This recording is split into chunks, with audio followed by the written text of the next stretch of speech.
Hello students, आज का जो हमारा टॉपिक ऑफ डिस्कशन है उसका नाम है epithelial tissue.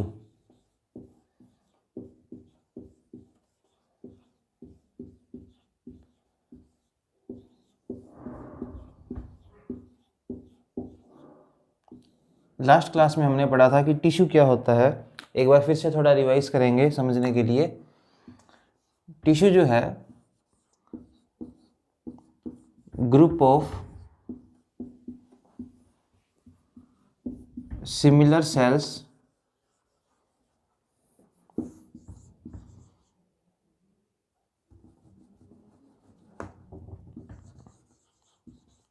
along with their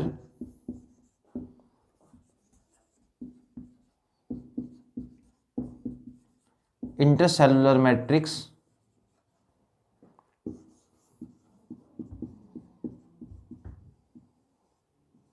and performing a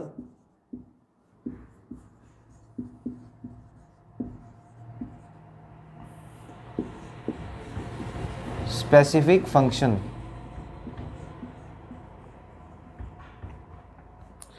tissue हमने पढ़ा था group of similar sales. Similar, जो कि सिमिलर का मतलब होता है nearly identical,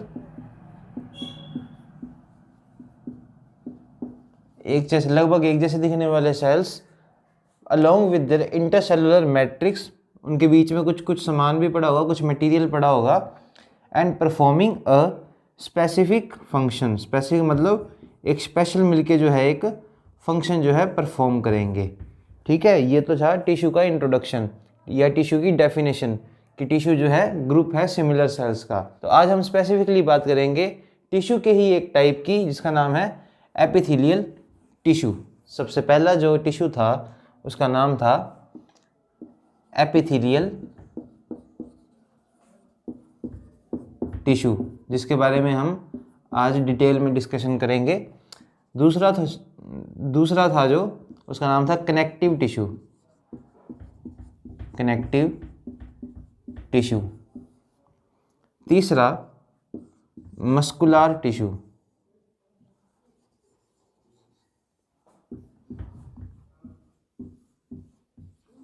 and last one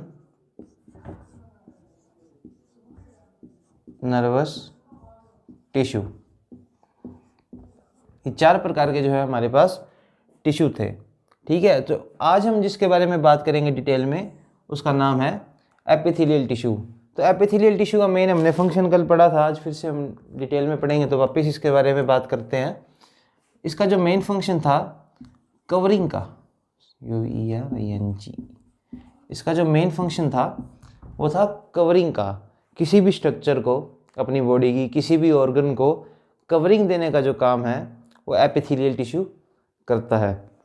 अब बात आती है, थोड़ा डिटेल में जाएंगे, ये चारों टिश्यू है जो हमारी बॉडी के अंदर किस प्रकार से बनते हैं। देखिए, ड्यूरिंग डेवलपमेंट हमारी बॉडी के अंदर 3 जर्म लेयर्स बनती हैं इस तरह से। ये 3 जो है जर्म लेयर्स बनती हैं कहाँ पर? मदर के यूट्रस में, after the fertilization of sperm and ovum. ये एक ओवम है, ये एक स्पर्म है। इन दोनों का जब मीटिंग होगी, मीटिंग होने के बाद जाइगोट बनेगा।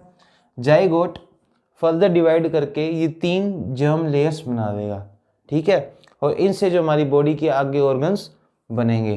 ठीक है, तो ये जो 3 जर्म लेयर्स हैं इनका नाम होता है, सबसे ऊपर वाली का एक्टोडर्म, बीच वाली का mesoderm, and last one endoderm. ठीक है, तो जो सबसे पहले एक्टोडर्म है ये बनाएगी, इससे बनेगा हमारा न्यूरल टिश्यू या nervous tissue. Nervous tissue. And second one जो मेसोडर्म है, यहाँ पर लिखता हूँ मैं, मेसोडर्म से बनेगा हमारा कनेक्टिव एंड मस्कुलर टिश्यू। अब बात आती है एपिथेलियल टिश्यू की। अब आपके दिमाग में जा रहा होगा जो एपिथेलियल टिश्यू है वो एंडोडर्म से बनेगा। आपकी बात सही भी है। जो एपिथेलियल टिश्यू है ये काफ़ी इंपॉर्टेंट पॉइंट है। एपिथेलियल टिश्यू तीनों लेयर से ओरिजिनेट होगा। तीनों ही लेयर जो हैं एपिथेलियल टिश्यू को बनाएंगी। आइए समझते हैं हम कैसे।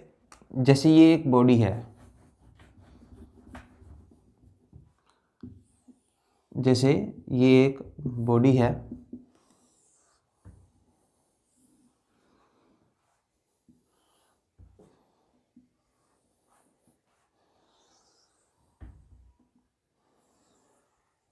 यहाँ पर हमारी बक्कल कैविटी, यहाँ पर हमारा नोज़, यहाँ से ईसोफेगस गया, इसके ऊपर ट्रैकिया सपोज कर लीजिए, और यहाँ पर हमारे लंग्स। ये जो हमारी आगे ऊपर थोरेसिक कैविटी, लंग्स को थोड़ा छोटा कर लेते हैं नीचे फर्दर डायग्राम बनाने के लिए।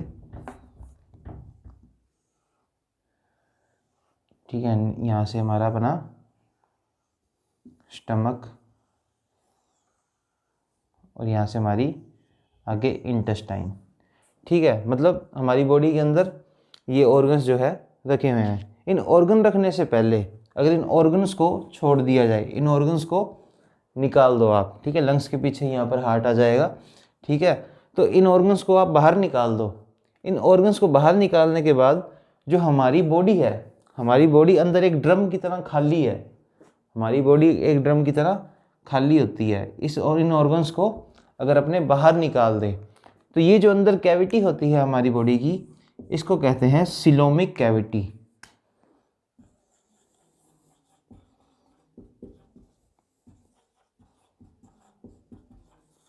सिलोमिक कैविटी, ठीक है।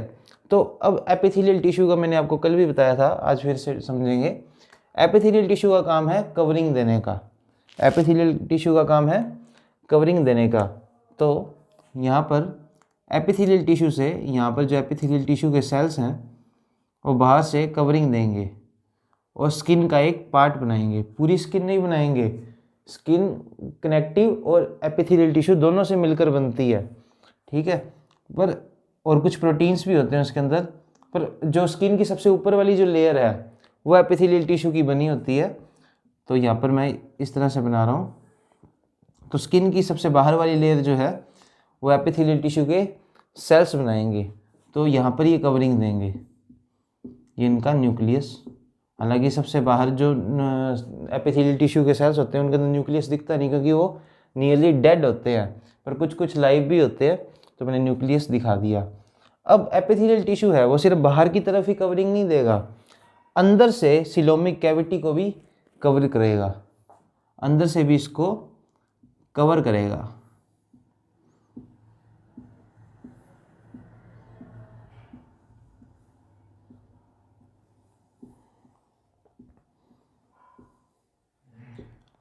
ठीक है, और ये जो ऑर्गन्स हैं, ये हमारे जितने भी ऑर्गन्स हैं इन सबको बाहर से कवर करेगा,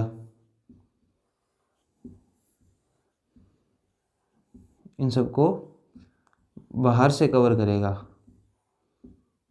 आई होप आगे आप बना लीजिएगा। और बाहर से कवर करने के साथ साथ अंदर से भी कवर करेगा, कहीं भी फ्री स्पेस नहीं छोड़ता। जितने भी ऑर्गन्स हैं हमारी बॉडी के सबको कवर करेगा अपना एपिथेलियल टिश्यू। और ये जो एपिथेलियल टिश्यू है, एपिथेलियल टिश्यू एक लाइन लिख लीजिए, epithelial tissue face air and fluid. देखिए स्किन के बाहर है, बाहर वाली तरफ है बॉडी के, तो किसको फेस कर रहा है? एयर को।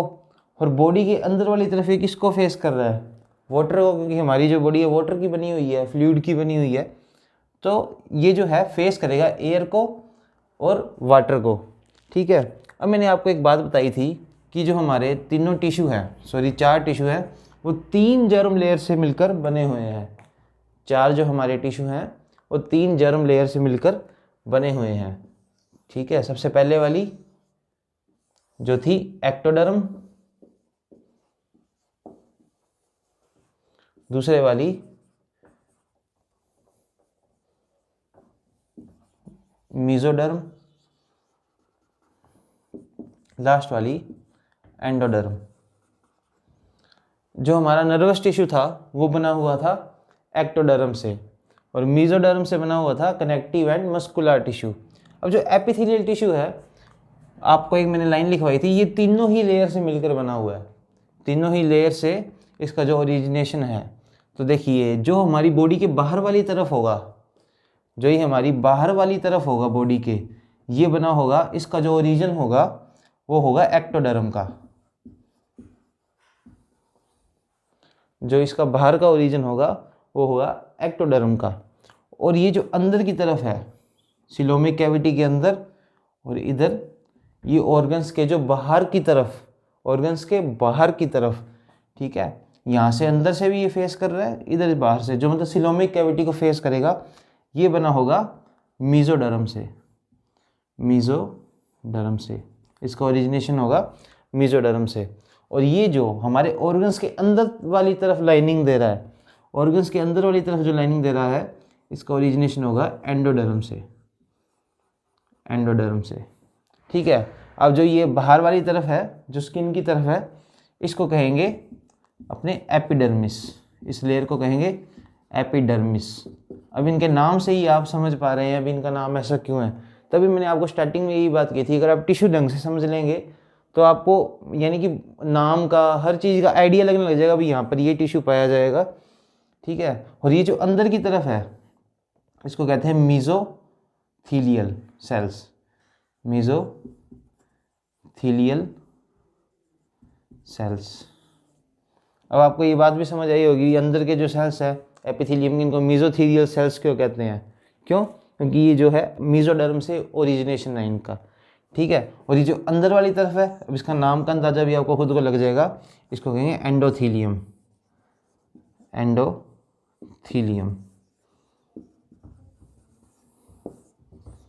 आई होप आपको काफ़ी कंसेप्ट क्लियर हो गया। वापस बताता हूँ एक बार मैंने बात कही थी, जो हमारे 4 टिश्यू हैं, ठीक है, वो 3 जर्म लेयर से ओरिजिनेट हुए हैं।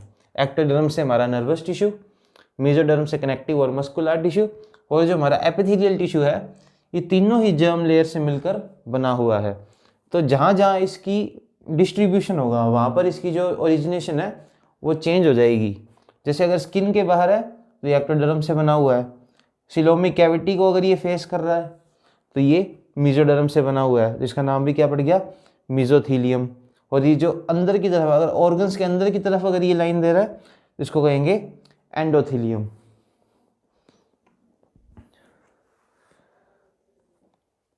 जो हमने पढ़ा उसी की एक डेफिनेशन लिखी है हमने।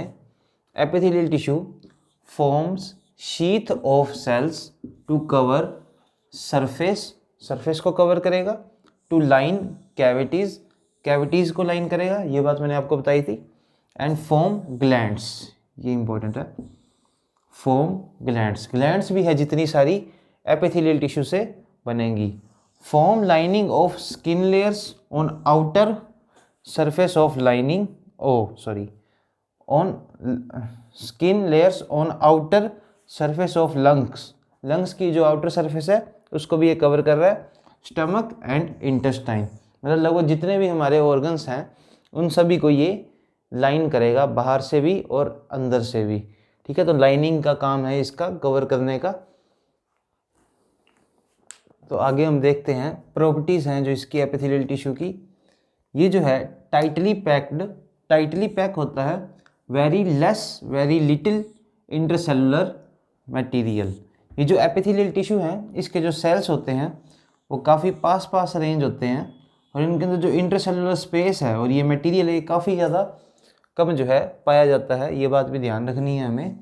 और ये सबसे इम्पोर्टेंट बात, no blood supply, epithelial tissue के अंदर ब्लड सप्लाई नहीं पाई जाती, ब्लड वेसल्स इसके पास नहीं पहुंचती। तो इसके ऊपर हमारे अंदर एक क्वेश्चन आएगा दिमाग के अंदर कि इसको फिर न्यूट्रिशन, ऑक्सीजन कैसे मिलेगा, न्यूट्रिशन, ऑक्सीजन कैसे मिलेगा? तो इसके लिए हम इसकी स्ट्रक्चर देखते हैं। सबसे पहले भी जो एपिथेलियल टिश्यू है वो किस तरह से अरेंज होता है।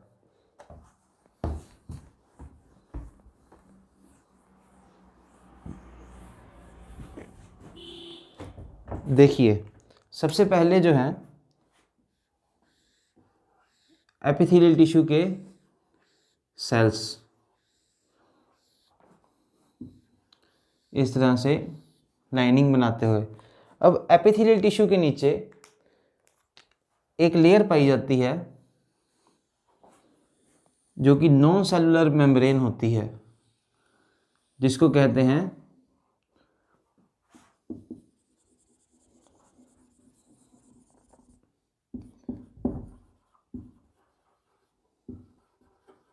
Basement membrane.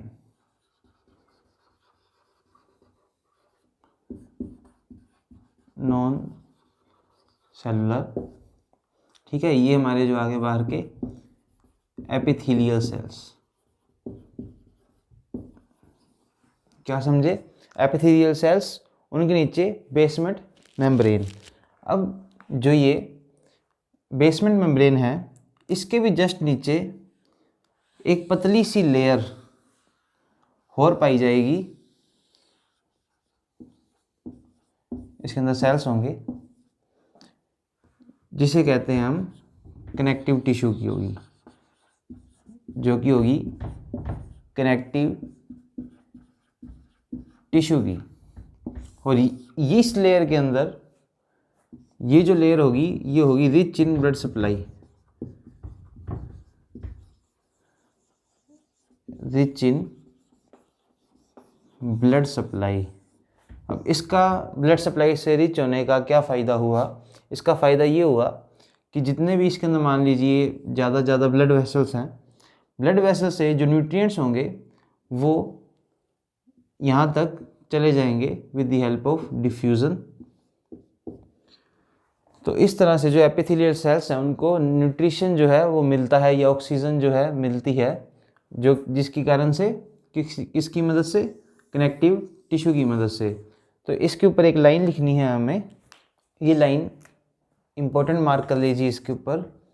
No epithelial tissue found without basement membrane, मतलब एपिथेलियल टिश्यू के नीचे बेसमेंट मेम्ब्रेन हमेशा पाई जाएगी, हमेशा, बिना इसके एपिथेलियल टिश्यू नहीं पाया जाएगा। A thin layer of connective tissue, ये नीचे वाली जो लेयर है ये भी थिन होगी, बिल्कुल thin, connect, present below basement membrane, और जस्ट बेसमेंट मेम्ब्रेन के नीचे ही क्या पाया जाएगा? Connective tissue. तो इस तरह से जो है हमारा एपिथेलियल टिश्यू है पाया जाता है, और बिना कनेक्टिव टिश्यू के जो एपिथेलियल टिश्यू है नहीं पाया जाता। और इसको जो ब्लड सप्लाई है, मतलब जिसको न्यूट्रिशन है, ऑक्सीजन है, वो कनेक्टिव टिश्यू के थ्रू ही प्रोवाइड होता है। और ये लाइन भी आप लिख लीजिएगा, epithelial tissue have no blood supply, no blood supply. Epithelial tissue के पास कभी भी कोई भी ब्लड सप्लाई नहीं पाई जाती।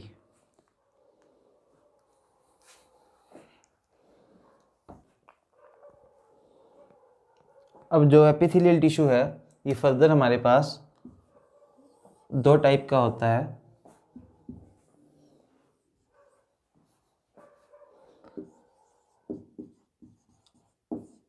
सिंपल एंड कंपाउंड, ये जिसको हम कह देते हैं स्ट्रेटिफाइड एपिथेलियल टिश्यू। तो ये दो प्रकार का होता है। इन दोनों में क्या फ़र्क होगा? जो सिंपल एपिथेलियल टिश्यू होगा, एपिथेलियल टिश्यू के सेल्स हैं ये इस तरह से अरेंज है, जैसे पिछली बार हमने डिस्कशन करी थी। इसके नीचे है नॉन सेलुलर बेसमेंट मेम्ब्रेन पाई जाएगी, और जस्ट उसके नीचे कनेक्टिव टिश्यू है वो पाया जाएगा, ठीक है। और ये जो कंपाउंड एपिथेलियल है इसके अंदर सिंगल लेयर ना पाई जाकर कई सारी लेयर्स जो हैं वो पाई जाएंगी एपिथेलियल टिश्यू की। यहाँ पर जो एपिथेलियल के सेल्स हैं ये मल्टी लेयर होंगे, इसके नीचे सेम वैसे ही बेसमेंट मेम्ब्रेन और नीचे कनेक्टिव टिश्यू जो है पाया जाएगा। कंपाउंड और सिंपल में यही फ़र्क है कि ये होगा मल्टी लेयर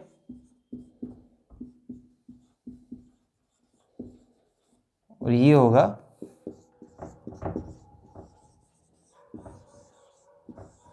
सिंगल लेयर। अब जो ये हमारा सिंपल एपिथेलियम टिश्यू है इसके बारे में हम पढ़ेंगे, क्या इसकी प्रॉपर्टीज़ होती हैं। तो सबसे पहले ये हमेशा पाया जाएगा एब्जॉर्ब एंड सिक्रीट एंड, यहाँ से एंड हटा दीजिए, absorb secrete and site of exchange. देखिए हमने क्या बात करी थी, जो एपिथेलियम टिश्यू है उसका क्या काम होता है, उसका काम होता है कवरिंग प्रोवाइड करने का। ठीक है, तो कवरिंग प्रोवाइड जहाँ भी करेगा तो वहाँ पे ही एब्जॉर्ब में भी हेल्प करेगा, सिक्रीशन भी हेल्प करेगा, सिक्रीट करेगा कुछ, और साइट ऑफ एक्सचेंज मतलब वहाँ से कुछ मटेरियल का जो एक्सचेंज होना है उसमें भी ये हेल्प करेगा। मैंने आपको ये भी बताया था जितने भी मतलब अपनी ग्लैंड्स हैं, हमारी बॉडी की जितनी भी ग्लैंड्स हैं वो सारी एपिथेलियम से मिलकर बनी होती हैं। जितनी ग्लैंड्स हैं हमारी बॉडी के अंदर, ग्लैंड्स क्या होती हैं, जो कोई भी केमिकल को सिक्रीट करती हैं either on a surface either in blood. या तो वो किसी सरफेस पे सिक्रीट करेंगी जिन्हें हम कह देंगे एक्सोक्राइन ग्लैंड, या फिर वो ब्लड के अंदर सिक्रीट करेंगी, उन्हें हम कह देंगे एंडोक्राइन ग्लैंड्स। तो जितनी भी हमारी बॉडी की सिक्रीटरी सेल्स होते हैं, सिक्रीटरी सेल्स या ग्लैंड्स कहते हैं जिन्हें हम, वो सभी एपिथेलियम से ही मिलकर बनी होती हैं। और एपिथेलियम का काम क्या होगा, एब्जॉर्ब करेगा। सिंपल एपिथेलियम का हम काम जान रहे हैं, एब्जॉर्ब करेगा, सिक्रीट करेगा और पाया जाएगा साइट ऑफ एक्सचेंज वाली जगहों पर, साइट ऑफ एक्सचेंज वाली जगहों पर। और सिंपल एपिथेलियम के कुछ सब टाइप्स होते हैं। सबसे पहला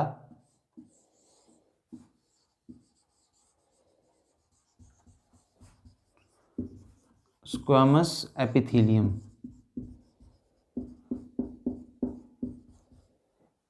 सेकंड क्यूबॉइडल एपिथेलियम, तीसरा कोलुमनार एपिथेलियम, चौथा ग्लैंडुलर एंड पांचवा सिलिएटेड। 5 टाइप के जो हैं हमारे सिंपल एपिथेलियम जो हैं पाए जाते हैं। सबसे पहला होता है स्क्वैमस एपिथेलियम। स्क्वैमस का मतलब होता है flattened cell, flattened cells. Flattened cells मतलब बिल्कुल चपटे, चपटे सेल्स, बिल्कुल जो हैं इस तरह से चपटे सेल्स जो पाए जाएंगे इसके अंदर, स्क्वैमस एपिथेलियम के अंदर। क्यूबॉइडल एपिथेलियम के अंदर क्यूब शेप में,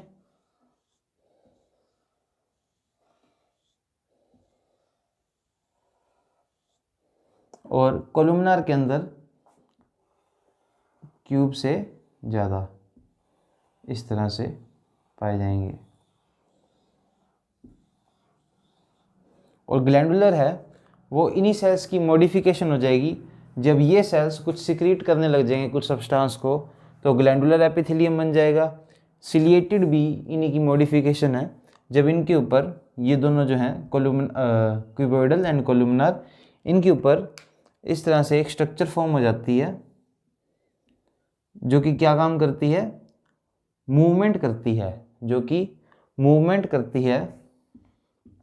किसी भी चीज़ को मूव कराना हो तो उसके ऊपर एक structure, hair like structure present हो जाती है, उसे हम कहते हैं सीलिया।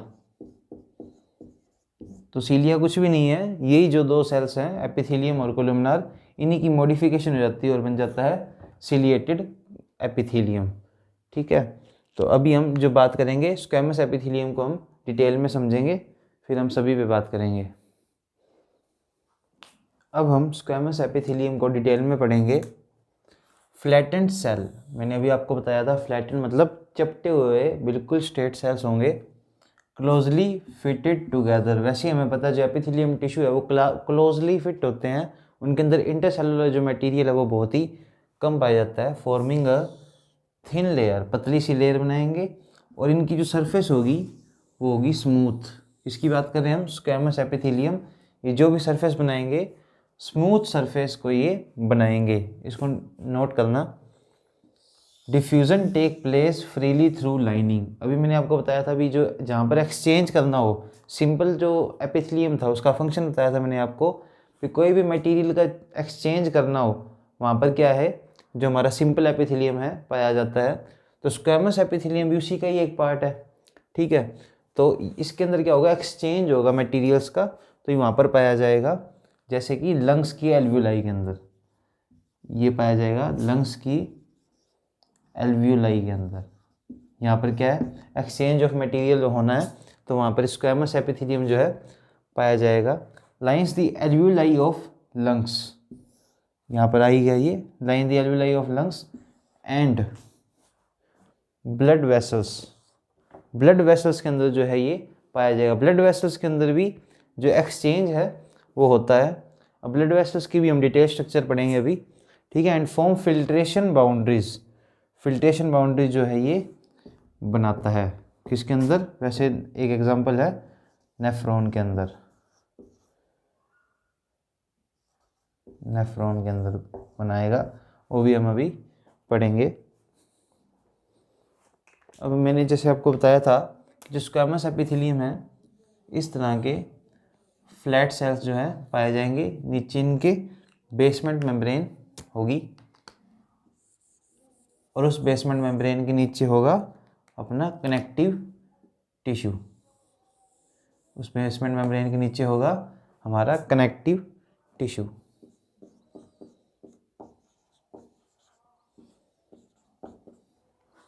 तो सबसे पहले जैसे कि लंग्स की एल्वियोलाई के अंदर जो है ये पाया जाएगा, ठीक है। जस्ट हम बात करें अब ब्लड वेसल्स की, ब्लड वेसल्स की अब हम अगर बात करें तो ब्लड वेसल्स हमारी दो प्रकार की होती हैं, ब्लड वेसल्स हमारी दो प्रकार की होती हैं।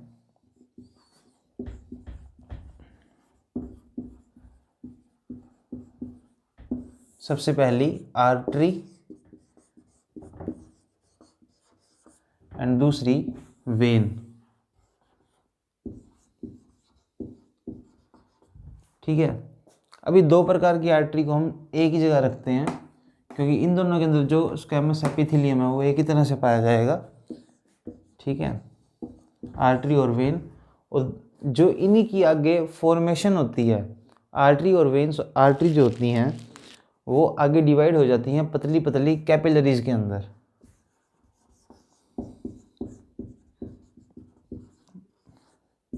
क्या आपके माइंड के अंदर कभी क्वेश्चन आया कि जो आर्टरीज हैं वो कैपिलरीज के अंदर क्यों डिवाइड होती हैं? तो इसकी जब हम स्ट्रक्चर पढ़ेंगे तब हमें क्लियर होगा कि जो आर्टरीज हैं वो कैपिलरीज के अंदर क्यों डिवाइड होती हैं, क्या फ़र्क होता है आर्टरी और कैपिलरीज के अंदर। तो सबसे पहले हम स्ट्रक्चर बनाते हैं। देखिए इस तरह से हमारी आर्टरी, ये मान लीजिए एक हमारी आर्टरी है या वेन मान लीजिए, दोनों की जो सेल्स की अरेंजमेंट है वो लगभग सेम ही होती है। अब हमारी जो आर्टरी के बाहर बाहर वाली तरफ स्क्वैमस एपिथेलियम जो है पाया जाएगा।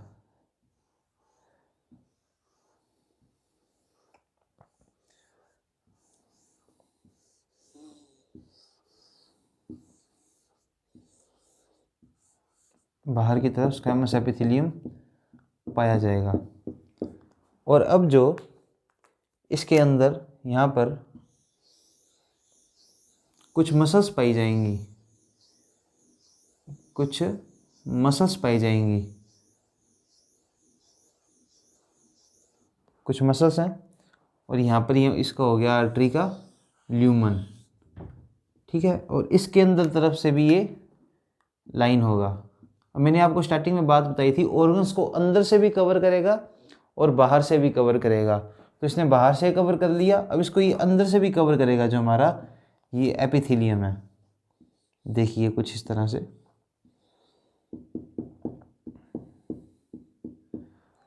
ठीक है, तो इसको जो बाहर वाली लेयर है इसको कहेंगे ट्यूनिका एक्सटर्ना, ट्यूनिका एक्सटर्ना। और ये जो बीच में जो मसल्स की लेयर है, ये जो मसल्स की लेयर है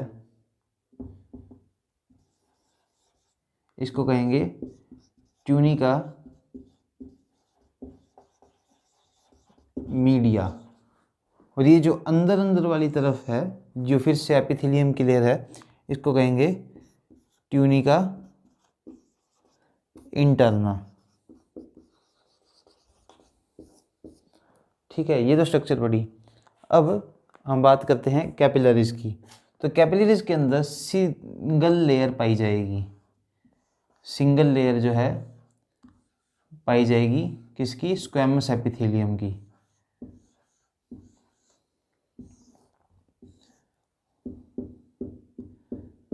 मैंने आपसे एक क्वेश्चन पूछा था कि जो आर्टरीज हैं वो कैपिलरीज में क्यों डिवाइड होती हैं। अब स्ट्रक्चर देख के आप अंदाज़ा लगा पा रहे हैं क्यों डिवाइड हो सकती हैं। देखिए, आर्टरीज और कैपिलरीज में क्या फ़र्क है? थिकनेस का, थिकनेस का। ठीक है, वैसे मोटा और पतला होने के साथ साथ इनकी जो लेयर्स हैं, कैपिलरीज के अंदर जो लेयर्स हैं, लेयर्स भी पतली हैं आर्टरीज के मुकाबले में। तो इससे होगा क्या? देखिए, आर्टरी मोटी होने के कारण, यहाँ पर मसल्स प्रेजेंट होने के कारण जो एक्सचेंज ऑफ मटेरियल है वो नहीं हो पाता आर्टरीज के थ्रू।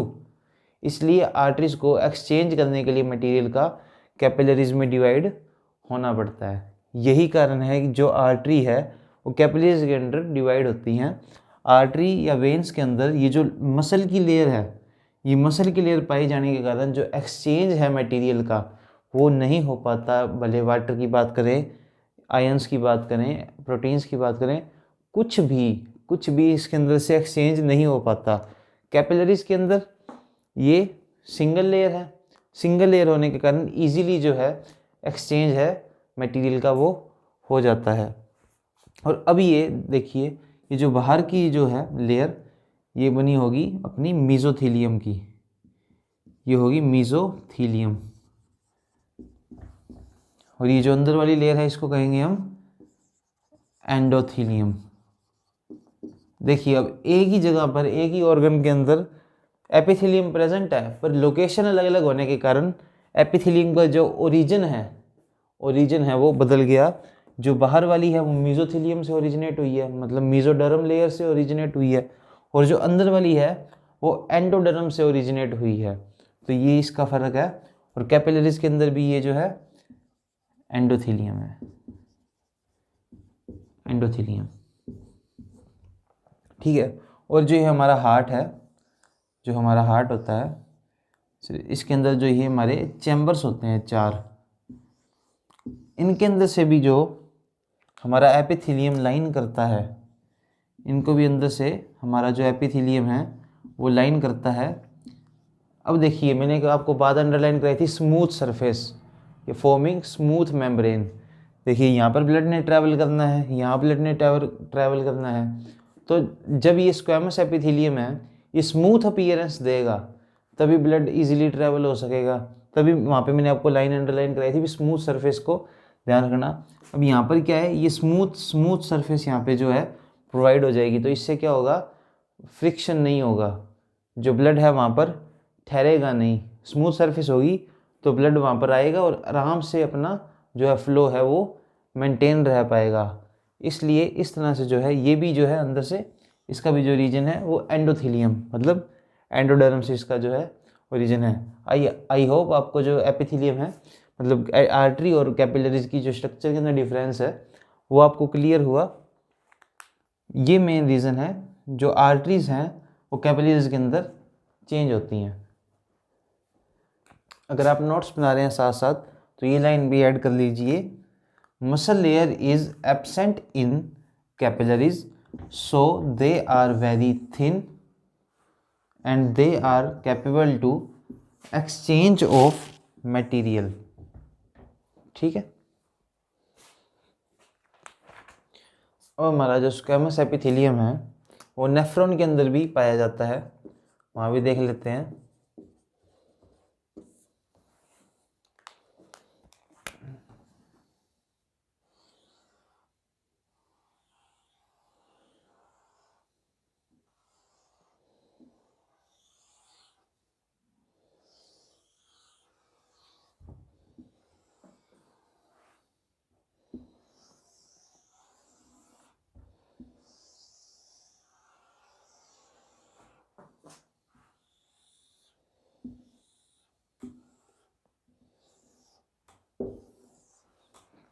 हमारा जो स्क्वैमस एपिथेलियम है वो नेफ्रॉन के अंदर भी पाया जाता है।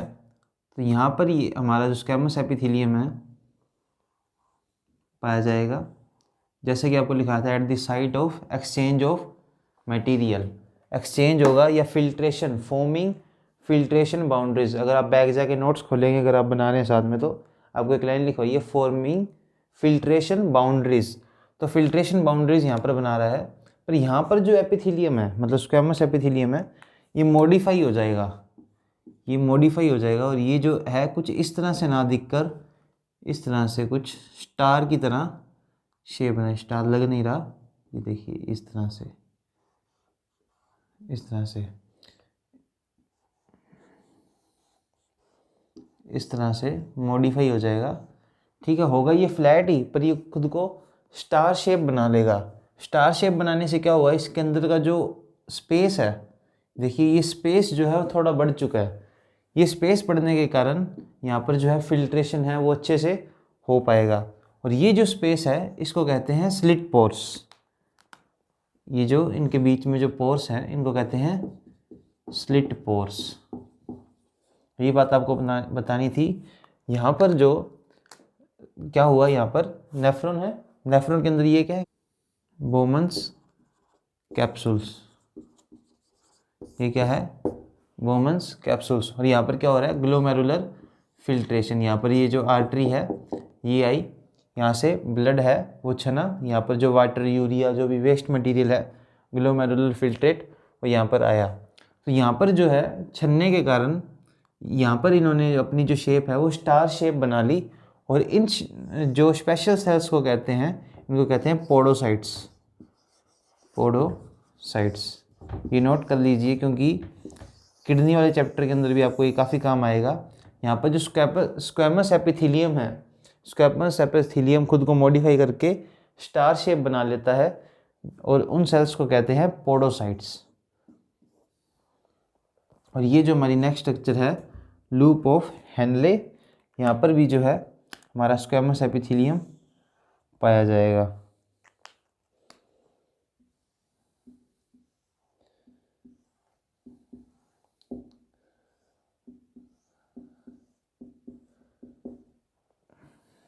यही कुछ बातें थी स्क्वैमस एपिथेलियम के बारे में। सो आज का लेक्चर यहीं समाप्त। अगर इस वीडियो से आपको कुछ समझ आया है तो वीडियो को लाइक कर देना। अगर कुछ भी डाउट रह गया हो तो कमेंट सेक्शन में कमेंट कर देना। और नेक्स्ट जो हमारे टॉपिक्स रह गए, कोलुमिनर एपिथेलियम और क्यूबोइडल एपिथेलियम, इसको हम नेक्स्ट वीडियो के अंदर कवर करेंगे। Thank you.